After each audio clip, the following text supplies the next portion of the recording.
বিগত স্বৈরাচার হাসিনা সরকারের নির্যাতনের শিকার হয়ে দীর্ঘদিন প্রবাসে থাকা বিএনপির জাতীয় নির্বাহী কমিটির সদস্য ও বিএনপির বৈদেশিক সম্পর্ক উপকমিটির সদস্য মোহাম্মদ আজম খান দেশে ফিরে নেতাকর্মীদের ভালোবাসায় সিক্ত হলেন। চাঁদপুরের জনমানুষের নেতা আজম খান বিমানবন্দর থেকে সরাসরি আসেন স্বাধীনতার ঘোষক শহীদ প্রেসিডেন্ট জিয়াউর রহমানের মাজারে ফুল দিয়ে শ্রদ্ধা জানাতে। এর আগে চাঁদপুর থেকে আগত প্রায় 10,000 নেতাকর্মী উপস্থিত ছিলেন শহীদ জিয়ার মাজারে। বেলা 11:30টার দিকে মোহাম্মদ আজম খান জিয়ার মাজারে পৌঁছালে নেতাকর্মীদের ভালোবাসায় সিক্ত হন। এরপর বিএনপি চেয়ারপারসনের উপদেষ্টা কাউন্সিলের সদস্য আব্দুস সালামের নেতৃত্বে শহীদ প্রেসিডেন্ট জিয়াউর রহমানের সমাধিতে ফুল দিয়ে শ্রদ্ধা জানান আজম খান।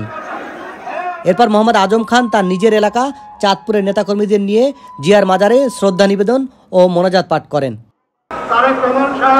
যে 31 দফা দিয়েছেন আমাদেরকে, ওই 31 দফা আমাদেরকে পালন করতে হবে এবং ওই 31 দফার মধ্যে দিয়ে বাংলাদেশকে জানিয়ে করতে হবে।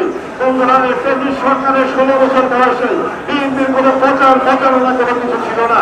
একসময় আমরা দেখেছি বাংলাদেশের স্কুল কলেজ সরকারের সাথে ছাত্রদল।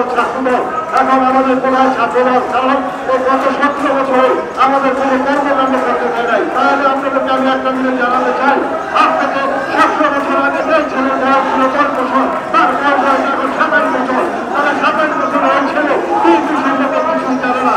আমি আপনাদের প্রতি আকুল আবেদন জানাচ্ছি, আপনারা যারা আছেন সবাই কর্মশালা করে বেড়ায় ওই বাচ্চাদেরকে, ওই শিশুদেরকেও বিএনপি সম্পর্কে শিক্ষা দিতে হবে। শেখ হাসিনা এই দেশের মানুষের অধিকার কেড়ে নিয়েছিল, ভোটের অধিকার কেড়ে নিয়েছিল। এই কারণে দীর্ঘ 17 বছর এই আজম খানের মতো আরো অনেকে বিদেশে অবস্থান করেছে। দেশে তার মা বাবা আত্মীয় স্বজন মারা গেলেও তারা দেশে এসে সেখানে মাটি পর্যন্ত দিতে পারে না। এই দেশের মানুষ গণতন্ত্র ফিরে আনার জন্য বারবার লড়াই করেছে। এইবারও লড়াই করে গণতন্ত্রের জন্য তারা স্বপ্ন দেখছে। তাই আমরা বিশ্বাস করি গণতন্ত্র ফিরে আসবে আগামী নির্বাচনের মধ্য দিয়ে, এবং এই নির্বাচনে আবার এই দেশের মানুষ বেগম খালেদা জিয়া এবং তারেক রহমানের পক্ষে ধানের শীষে রায় দিবে। সাইফুল ইসলাম, ভয়েস বাংলা, ঢাকা।